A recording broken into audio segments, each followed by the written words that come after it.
It is my immense pleasure to welcome onto this show Sir Stirling Moss. Sir Stirling, good afternoon. Good afternoon. So it's a fascinating book. It's a beautiful book full of hundreds of gorgeous photographs. I mean, when you look back at it, you were racing in a golden age for motor racing. Oh, absolutely. I mean, I was racing 50 races a year. Now all they do with is about 16 or 18. Because I would fly to Australasia and South Africa or South America during the off-season, so I covered the whole lot. There's a wonderful couple of pictures as well. You're saying, you loved racing at NASA at the end of the year, and the picture of you racing in Cuba. That's right. Yes. Oh, yes. I think I raced in Cuba twice, actually. So, I mean, what was the idea? I mean, this book commemorates 60 years since perhaps your greatest triumph in one of the greatest motor races of all time, of course, the 55 Mille Miglia. Time has flown by. Oh, very much. I must say, of course, races like the Mille Miglia aren't held now, and obviously couldn't be. I mean, it just wouldn't happen.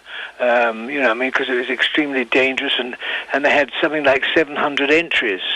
Now, if you think of 700 Italians would go fast to take down the centre, going flat out round Italy, you can see it was obviously a pretty hazardous place to be. And of course, this was one of the first time, because this race you had a co-pilot, the great Dennis Jenkinson, and he introduced for the first time, if you like, cockpit technology with a roll of paper.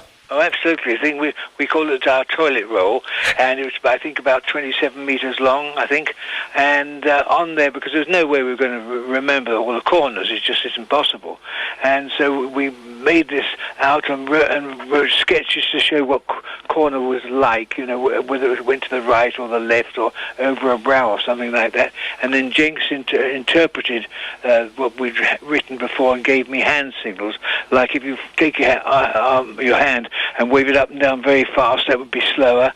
If it was just a gentle movement, that would be a hell of a lot quicker, and so on. So and it worked amazingly well. The other thing I didn't realise, I'd never seen this story until I read the book, about the great Fangio giving you some South American tablets to get through the race, which seemed to keep you awake for a bit. I have no idea what they were. If they had, I would certainly recommend them, because the race, remember, I started at 7:22 in the morning, which meant we were up by 5:30, I suppose, and went right through the 10 hours for the race, and then continued on after the frivolities and everything else, continued on up to Stuttgart, without a stop. So obviously I was on dope, if you know what I mean. You drove 400 miles after the race up to have a meeting with the management of Mercedes-Benz. Well, I thought they should be they were obviously very excited about the fact that I won this incredible event that only Italians ever win.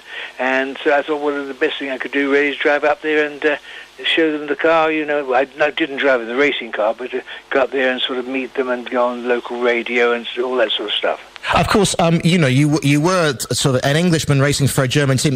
Mercedes were a huge organisation in the early 50s and mid-50s. It must have been quite a daunting prospect when you sat in front of the fabled team manager. I mean, Neubauer, you're referring to. Absolutely. Fantastic man. Great sense of humour. He really was quite saucy, the things he said, and so on. But he sort of thing like, well, I have a 40-year-old secretary, I'm going to sack her and get two at 20 years old, that sort of stuff. But apart from all those things, he was a wonderful man. Kept everybody away for us. Made sure we had quiet rooms for sleeping off hours and so on. He was just like a father figure. And of course, I mean, you took the famous 55, the win at Aintree, the first sort of British driver to win the British Grand Prix. You were known for favouring British cars. Your time with Vanwall, of course, is legendary. Yeah, well, that was my whole thing right from the start of my racing, because the war was not long over when we started doing hill climbs of races, and so I wanted to, if possible, drive a British car, and quite honestly, there were none at all. And so I called together about 10 guys in the press and said, look, what should I do? I've been offered a drive with, at that time I think it was Maserati, and I've been offered to drive Maserati, but I want to drive British. And they said that we'd far rather that you won on a foreign car. I mean, a British person winning in a foreign car is certainly better than no British entry at all. And so I thought, well, that's nice to know. So when did it all sort of start off? Because you started racing, was it 18 or 19 that you started racing? Yeah, I started 18 on hill climbs because racing didn't exist at that time. Because the war was over, and it certainly didn't exist over here. But then they started with hills and then the odd aerodrome. But to do really good tracks, in Belgium and Holland and Italy and all around the place, was really great.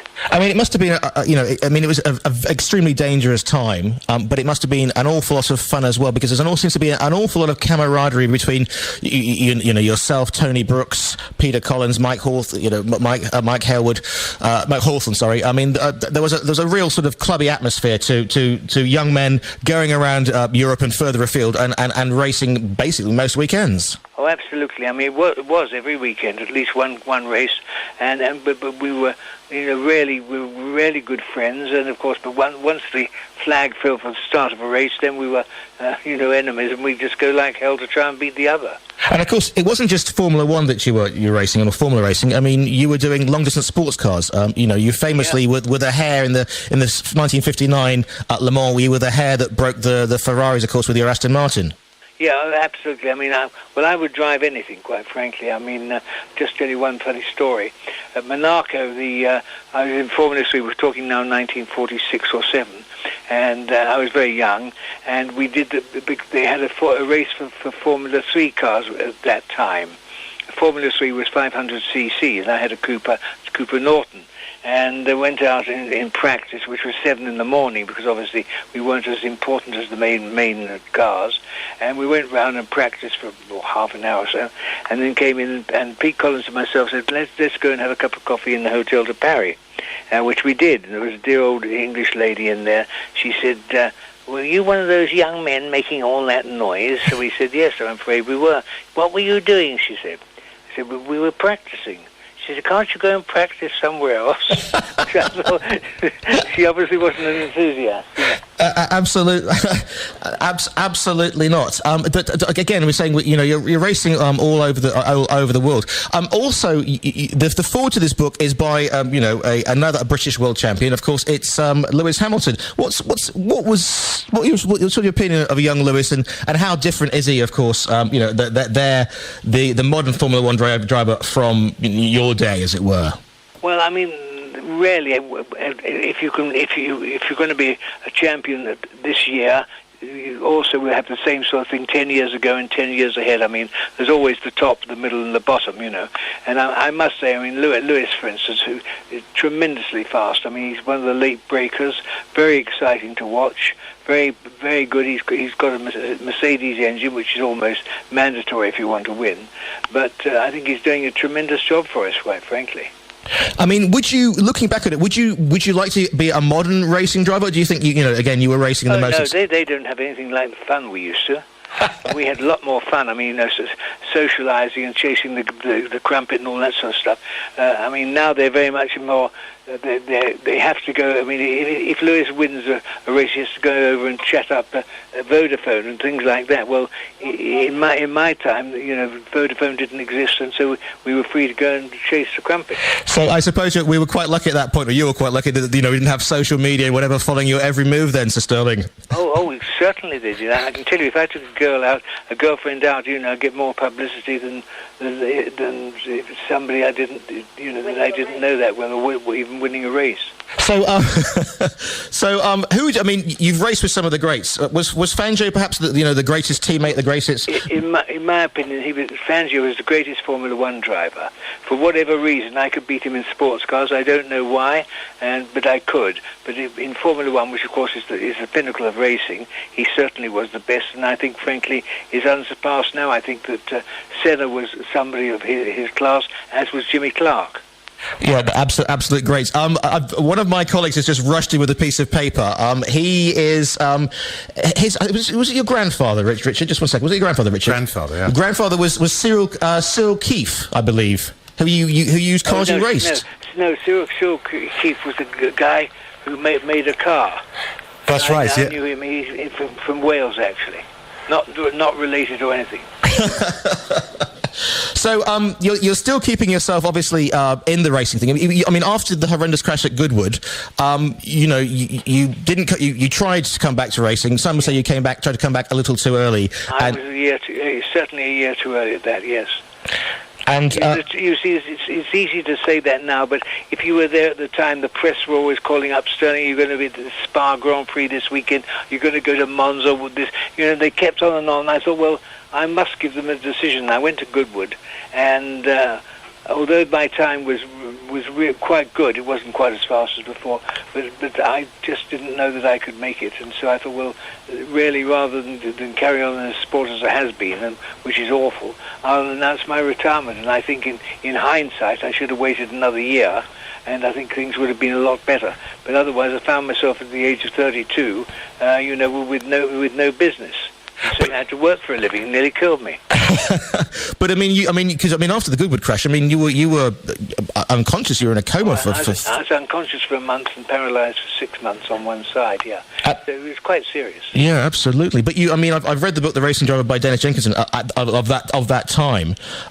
You reinvented yourself. You came back as a pundit, but you also built yourself this marvellous Muse house in London. Oh, well, that's where I am now. I'm speaking to you from there now. It's absolutely fantastic. Everything is at the push of a button. And I had a phone call in from a listener saying, ask Sir Stirling if he still has the heated toilet seat. Yes, of course I do. Obviously, doesn't everybody? At school, we used to have fags, and you'd send your fag to warm the loo seat. That's how it all started, I think. But no, certainly I do, yes. And of course, even though you're in the middle of London, you don't drive a large flashy car. You had a scooter for a while, and you've now got is it a Zingy or a Twingy or something? A Twizy. A Twizy's electric car, Renault, and in London it's absolutely terrific. I mean, the first important thing is in my area it costs you £5 an hour to park. If you've got a Twizy, you don't pay. You find a meter, put it on the meter, there's no charge.